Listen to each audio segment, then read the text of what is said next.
Ya estamos en contacto con el doctor Héctor Polino, representante legal de Consumidores Libres. Buenos días, Héctor. Buen día, ¿qué tal? ¿Cómo te va? Muy bien. Aquí andamos. Felizmente en un día muy frío, pero bueno, ahora al mediodía ha levantado un poquito la temperatura y nos sentimos realmente muy bien. Muy bien, al mismo tiempo que muy compungidos, un poco tristes, podríamos decir, por una situación social que no solo no se alivia, sino que se agrava.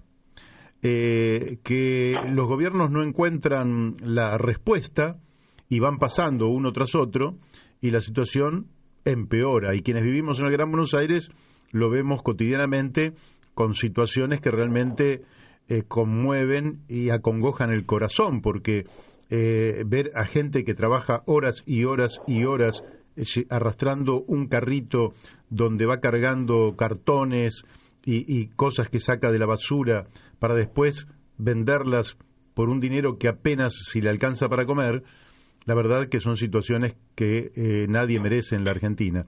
Bueno, te queríamos preguntar justamente sobre esta materia.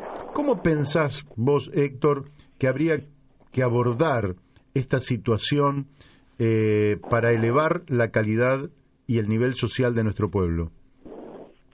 Bueno, frente a lo que vos acabás de decir, debo de agregarte que no solo en el Gran Buenos Aires, yo vivo en la ciudad de Buenos Aires y vivo en el barrio de Belgrano.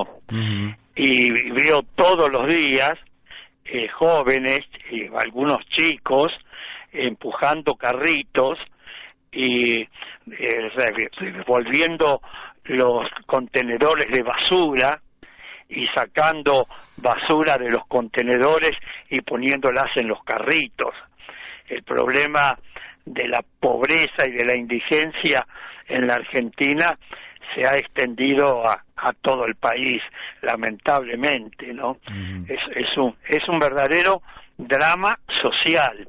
Y esto es producto del sistema económico capitalista en el que vivimos. No, es el sistema en el que vivimos que se privilegia las ganancias de los grandes grupos económicos sin importar luego el daño social que eso ocasiona.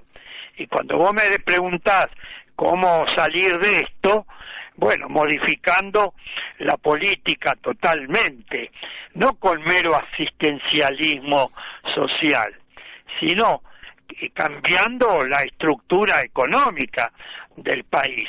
Por ejemplo, desde el gobierno se podría apoyar al sistema cooperativo, al sistema mutualista, sobre el sistema de la economía social, a las cooperativas de consumo, para que los consumidores puedan comprar los productos al precio justo y no al precio que se va remarcando todos los días.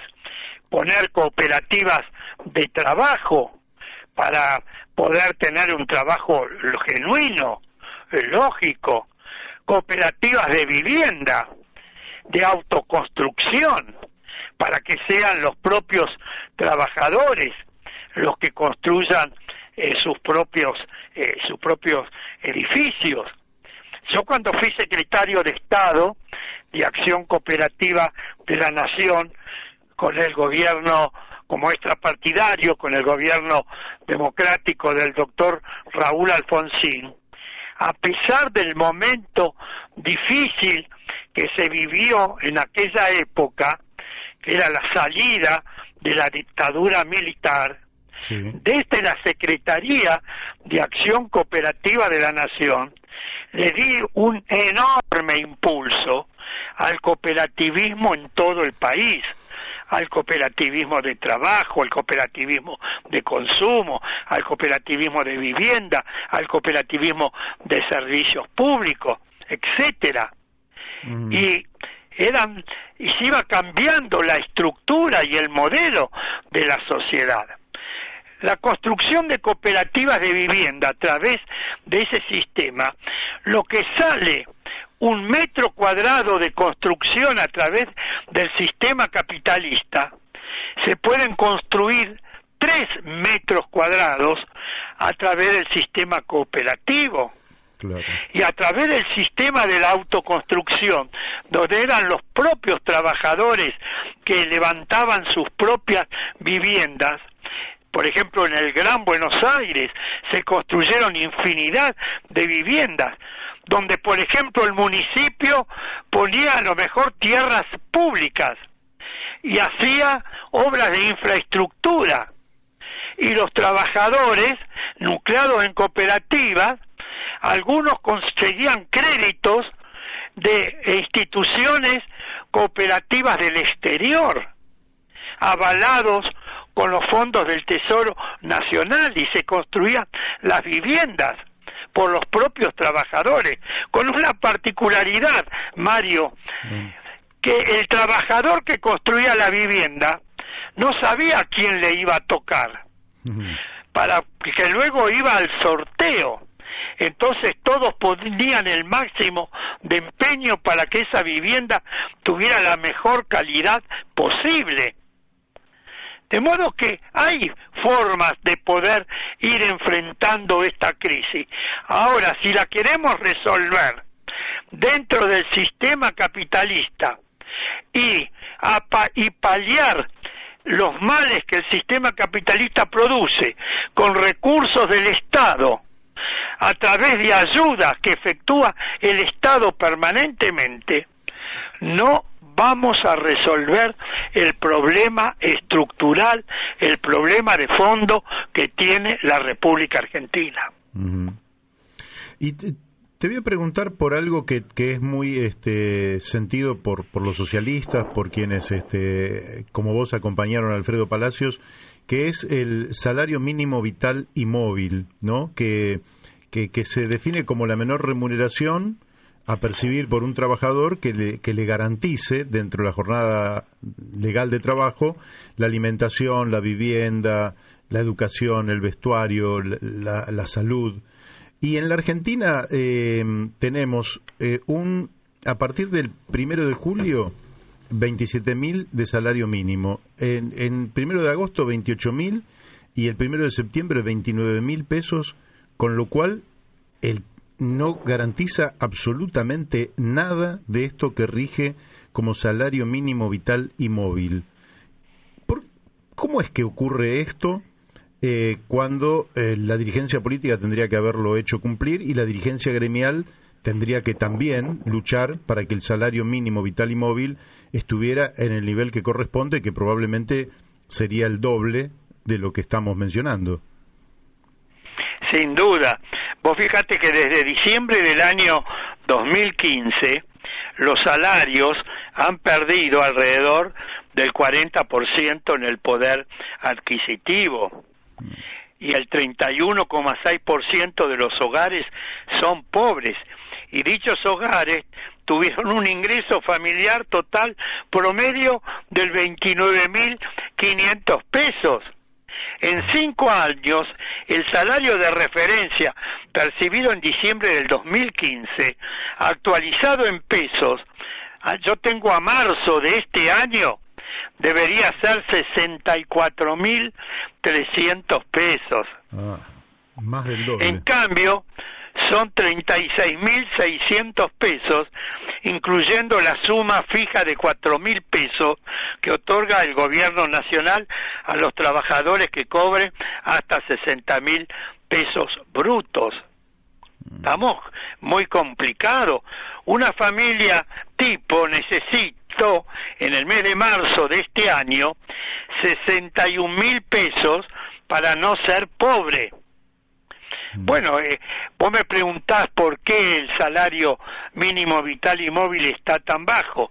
Y bueno, es lo que han logrado los dirigentes sindicales en las convenciones colectivas de trabajo y en la participación que tuvo el gobierno nacional en todo esto. Por eso es que tenemos hoy más de la mitad de la población argentina siendo pobre. porque Terrible. los salarios no han venido acompañando el proceso inflacionario que ha vivido y vive el país, porque todos los días los precios continúan aumentando. A pesar de todas las medidas que tomó el gobierno nacional, mantener el programa de precios cuidados que arrancó en el mes de enero del año 2014 y que la última renovación es hasta el 12 de octubre próximo, a pesar que el 20 de marzo del año pasado puso en funcionamiento el programa de precios máximos, que estuvo vigente hasta el 8 de junio de este año. Ahora lo reemplazó por el programa de Super Cerca, que es un programa interesante, donde hay 70 productos esenciales acordados con 24 grandes empresas, y en estos 70 productos hay alimentos, bebidas, productos de limpieza y perfumería, y que tienen un precio fijo y uniforme. Esta es una característica de este programa, igual en todo el país. Y los precios que fijaron ahora tienen que estar vigentes hasta el mes de diciembre próximo, con una característica, que el precio del producto tiene que estar impreso en forma visible en el etiquetado del envase. Bueno, pero a pesar de todas estas medidas, los precios se las ingenian para los grandes grupos económicos, se las ingenian para remarcar. Por ejemplo, cuando estaba vigente el programa de precios máximos, ¿qué hacían? El producto lo elaboraban con una menor cantidad de centímetros cúbicos o mayor cantidad de centímetros cúbicos que la establecida, o mayor o menor cantidad de gramos que los establecidos en el programa, y te lo sacaban del programa y te aumentaban los precios. Sí. O fabricaban otro producto con otra marca y lo sacaban del programa. Y entonces, pero frente a todas esas maniobras, ¿cómo no se aplican luego las sanciones que corresponden? Porque están burlando al Estado Nacional. Y son grupos económicos, en su inmensa mayoría, de capital extranjero, que en sus países de origen no se atreverían a intentar hacer lo que hacen en la Argentina todos los días con total impunidad. Es terrible eso. Es terrible, es cierto. Ese es el tema, Mario, ese es el tema de la Argentina, donde el sistema capitalista está funcionando con todo vigor, y las limitaciones que se le suelen poner en los países capitalistas, estos grandes grupos económicos, existen en la Argentina, están en las leyes que ha dictado el Congreso Nacional, legislaturas provinciales, etcétera. Pero el problema es que luego no se cumplen. Y no pasa nada para los que no la cumplen. Gozan de total impunidad.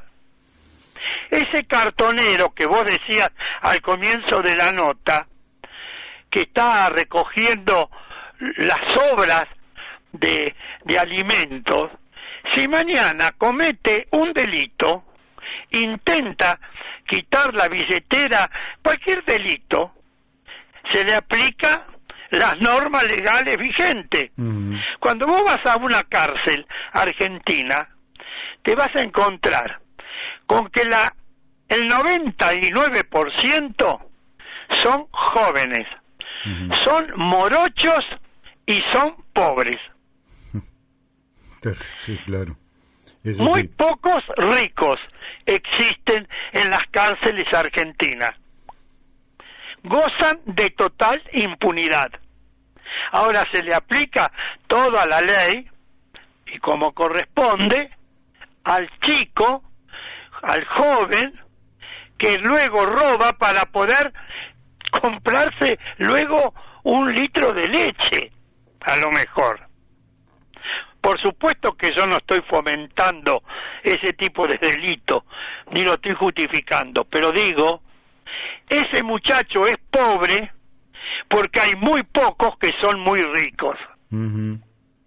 Es así, muy gráfico lo que decís.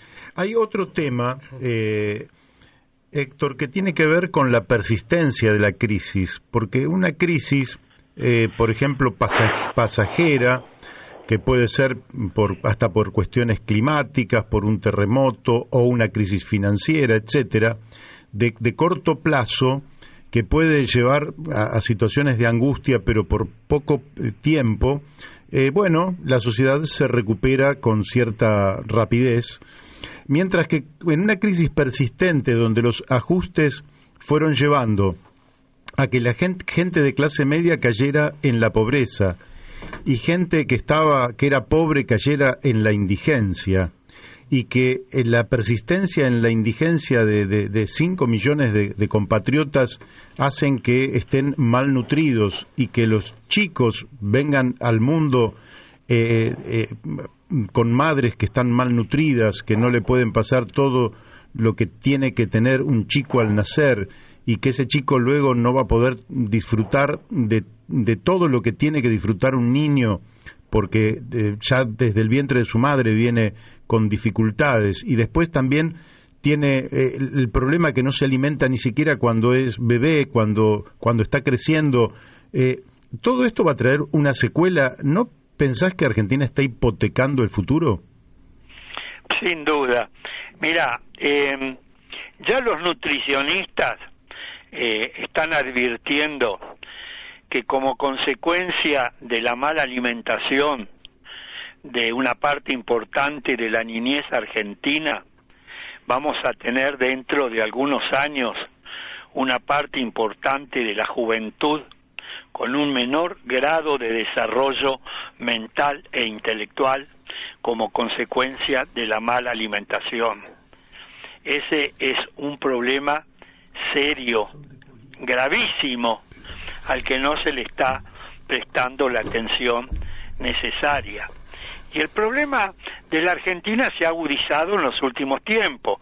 Vos fijate, tuvimos 4 años de un gobierno, del gobierno macrista, que gobernó para los grandes grupos económicos, así es, que endeudó al país por décadas. Y resulta que asume un nuevo gobierno el 10 de diciembre del año 2019, pero resulta que el 20 de marzo del 2020 descubrimos una de las pandemias más atroces que ha conocido la humanidad. Sí. Entonces, el problema económico-social heredado se ha agudizado como consecuencia del problema sanitario que produjo esta pandemia, la cuarentena, la menor actividad económica, todas las restricciones que existieron para prevenir la salud de la población. Y no obstante todas esas medidas, tenemos hoy más de 100.000 muertos como consecuencia de ese problema sanitario que afecta al mundo en su conjunto. Entonces todo se ha agravado, todo se ha complicado como consecuencia de este enorme problema que todos los días aparecen cepas nuevas, problemas con las vacunas, con problemas terribles. Entonces estamos ante una situación muy, muy complicada. Y en medio de esta pandemia y de este problema social enorme, los grandes grupos económicos, lo único que le importa es continuar aumentando el nivel de ganancia, sin importarle el daño social que eso ocasiona. Y remarcan los precios permanentemente, abusivamente. Y el gobierno, frente a la debilidad que tiene, no aplica y no hace cumplir las normas legales vigentes. Ese es el problema de la Argentina. Hoy, a medida que aumenta el número de pobreza, los grandes grupos económicos han aumentado el nivel de ganancia. Y basta ver los balances de los grandes grupos económicos. Yo tengo acá algunos datos que son, no sé si ya te los he dado en alguna otra oportunidad. Sí, pero repetilos, porque siempre viene bien pensar que mientras el salario, la jubilación, los ingresos populares caen, hay grupos que ganan cada vez más. Así que viene bien que lo recuerdes. Y mira, si comparamos la ganancia bruta del primer trimestre del año 2020 en millones de pesos con la ganancia bruta en el primer trimestre del 2021 en millones de pesos, el aumento de las ganancias brutas interanual de las grandes empresas fue la siguiente. Arcor pasó de 11.192 millones de pesos a 15.212 millones de pesos, un aumento del 35,9% interanual. Mastellones, de 3.309 millones de pesos a 4.392, con un 32,7% de aumento. Molinos Río de la Plata, de 2.119 millones a 4.156 millones de pesos, con un 96,1%. Ledesma, de 3.012 millones de pesos a 3.753 millones de pesos, con un 24,6% de aumento. Morixe, que es la distribuidora mayorista de harina, legumbres y semillas, de 188 millones de pesos a 395 millones, con un 110,1% de aumento. Tremendo. Cresur, que es una de las empresas agropecuarias más importantes de la Argentina, y que es la que incita a cortar las rutas cuando se habla de retenciones. Cresur, de 1.104 millones de pesos a 2.708 millones de pesos, con un 145,3% de aumento. Sí, es una inmoralidad.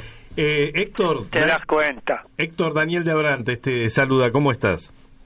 Muy bien, gracias. ¿Qué tal? ¿Cómo te va? Bien, te quería sacar un poco de este tema y hacerte una pregunta. Bueno, arrancaron el proceso electoral con la presentación de listas para las PASO en todo el país, y quería alguna reflexión tuya sobre, bueno, la política donde vos sos una referencia muy importante, que es la ciudad de Buenos Aires. ¿Cómo lo estás viendo? Y lo estoy viendo con mucha preocupación.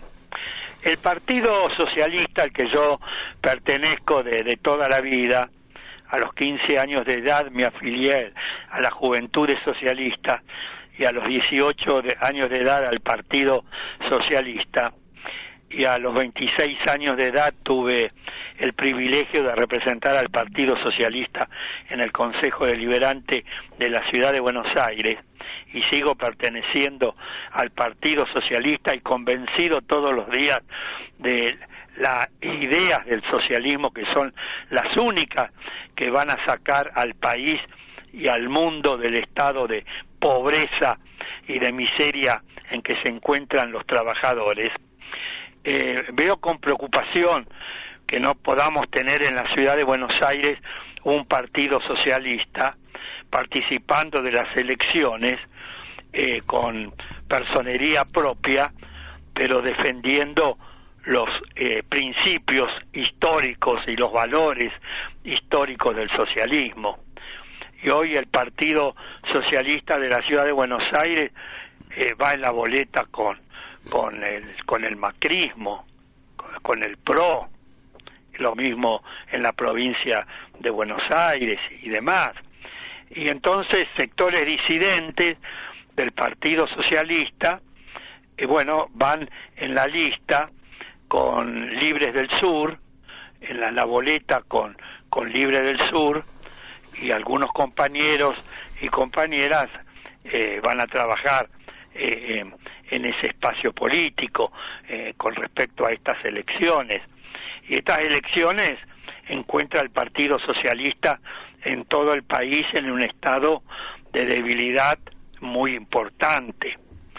De modo que veo estas elecciones con mucha preocupación, porque un partido como el socialista, con principios, con doctrina, con valores, que tienden a sentar las bases de una nueva sociedad, de una sociedad más justa, de una sociedad igualitaria, de una sociedad donde el sector de la economía social juegue un papel importantísimo.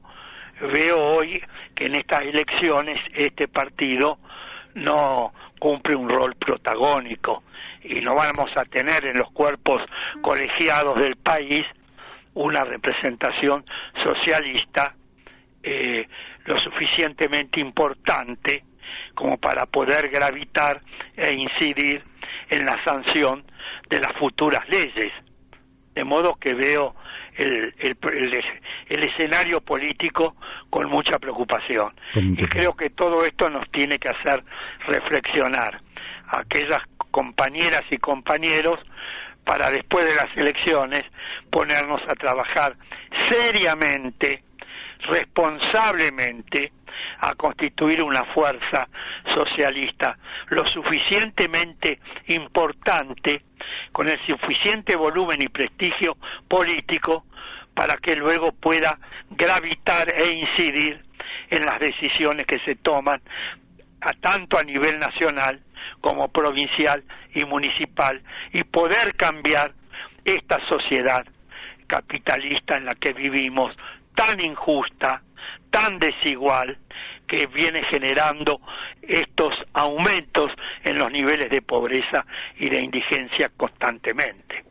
Sí, yo quiero señalar que, Héctor, que por ahí vos no estás informado, pero que el Partido Socialista Auténtico en la Ciudad de Buenos Aires va con candidatos propios y extrapartidarios. Silvia Vázquez va a encabezar la lista de diputados nacionales y Gisela Artelino la lista de legisladores. Y en la provincia de Buenos Aires también se está armando algo donde incluso Partido Socialista Auténtico, Partido Humanista, Movimiento de Izquierda, Juventud y Dignidad, Social 21, Radicales de Alfonsín, etcétera, hemos confluido en el proyecto justo, social y humanista, intentando realizar en alguna medida estas ideas que vos estás mencionando con gran claridad. Y bueno, lógicamente que después del proceso electoral habrá que dar otro salto de calidad en la unidad de quienes pensamos más o menos en la misma dirección y sentido. Pero ya como última pregunta te quiero preguntar por algo que me parece que es que va en la misma dirección de lo que veníamos hablando, volviendo a lo social, y que da la impresión de ser una deuda ya de la democracia desde 1983 y en particular desde 1994 con la reforma constitucional que mantiene el artículo 14 bis y que es un artículo que finalmente nunca ha sido reglamentado como corresponde, no está instalado en la conciencia colectiva como un conjunto de derechos de los que podría gozar la clase trabajadora, el pueblo trabajador en términos más amplios. ¿Y por qué pensás vos que han pasado uno y otro gobierno y nunca se ha hecho una reglamentación de ese artículo de la Constitución que evidentemente le daría a los trabajadores un mayor protagonismo, una mayor dignidad y un mejor nivel social del que tienen actualmente? Porque no ha habido voluntad política, sencillamente por eso, por el doble discurso, por las presiones de los grandes grupos económicos. Yo te podría agregar a esa reflexión tan interesante que vos estás haciendo, también la reforma de la Constitución del año 1994 creó una figura muy importante, la de defensor del pueblo de la nación. Así es. Y preguntaría por qué razón desde hace 12 años el cargo está vacante. Tenemos en la ciudad de Buenos Aires el edificio, la infraestructura, el personal, que todos los meses con toda justicia cobra el sueldo, y el Congreso Nacional desde hace 12 años no designa al defensor del pueblo de la nación. No obstante la cantidad de mujeres y de hombres de mucho valor que fueron propuestos hace 12 años por distintos partidos políticos, diversas organizaciones sociales, para ocupar ese cargo. ¿Alguien puede explicarse que teniendo el edificio, reitero, la infraestructura, el personal que cobra el sueldo como corresponde, desde hace 12 años el cargo de defensor del pueblo de la nación esté vacante, pudiendo llevar a cabo acciones judiciales, entre otras, de incidencia colectiva cuando existen intereses individuales homogéneos? Te lo traduzco rápidamente. ¿Qué quiere decir esa facultad que le otorga la Constitución Nacional al defensor del pueblo de la nación? Que cuando vos, tu banco, tu empresa de medicina prepaga, una empresa de luz, de gas, de transporte, te cobre un cargo indebido, te cobre una tarifa que no corresponde, te preste mal el servicio, el usuario, en lugar de hacer un juicio individual en defensa de sus derechos, que no lo va a hacer porque solamente contratar a un abogado sale más caro que lo que luego está en el juicio, que va a durar mucho tiempo y va a tener muchos gastos y molestias personales. Con un solo juicio que lleve a cabo el defensor del pueblo de la nación, está representando a un número indeterminado de personas de todo el país. Y el Congreso Nacional desde hace 12 años que tiene vacante ese cargo. Es tremendo. ¿Te das cuenta? Es tremendo. Y cuando vos decís, ¿y por qué? ¿Y qué explicación puede haber? ¿Qué explicación puede haber? Cuando la comisión encargada de designar, hace 12 años, a mí también el Partido Socialista y una infinidad de organizaciones sociales, y también el Partido Socialista auténtico apoyó luego mi candidatura. Así es. ¿No? Así es. Infinidad de organizaciones, pero no solo yo fui propuesto, fueron propuestos más de 20 personas, todas con mucho prestigio, con muchos antecedentes sociales en distintas organizaciones. El Congreso, la comisión encargada de designar, no actuó, no le importó, no se pusieron de acuerdo en el nombre de una persona, y desde hace 12 años se va renovando cada 2 años el Congreso Nacional, entran y salen diputados, entran y salen senadores, y no designan al defensor del pueblo de la nación. Esa es la razón por la que estamos como estamos. Uh-huh. La ineficiencia, la complicidad, el desinterés, la desidia de una parte importante de la dirigencia política argentina. Hay que hablar con claridad a esta altura de los tiempos.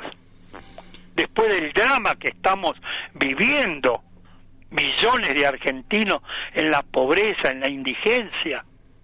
Y resulta que se reúne la Convención Constituyente en Santa Fe y Paraná en el año 94 para sancionar una nueva Constitución, y después nos burlamos de esa Constitución, no la cumplimos y no la hacemos cumplir. Por eso estamos como estamos.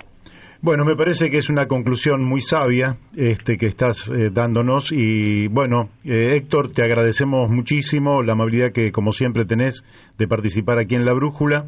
De nuestra parte te mandamos un fuerte y fraternal abrazo. Te agradezco mucho la invitación y mucha suerte para vos y para los compañeros que hacen una nueva experiencia política electoral. Muchísimas gracias. Hasta pronto. Hasta pronto. Chao, hasta luego. Bueno, hemos hablado con Héctor Polino. Ustedes lo han escuchado, ¿eh? La verdad es que a uno,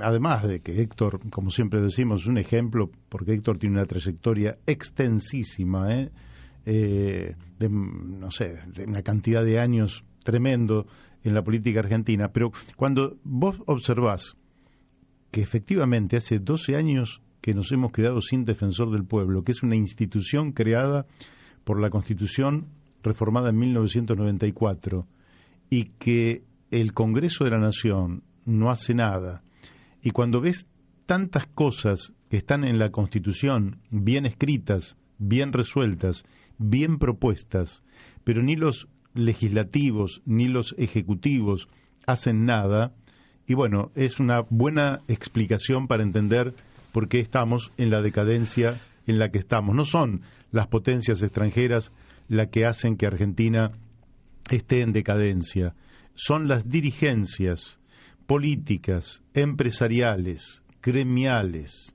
en algunos casos sociales, las que no están a la altura de las circunstancias, judiciales seguir, ¿no? Y podemos seguir, y por tanto el problema de la Argentina parece mentira, pero esencialmente cada vez me convenzo más, Daniel, es un problema ético.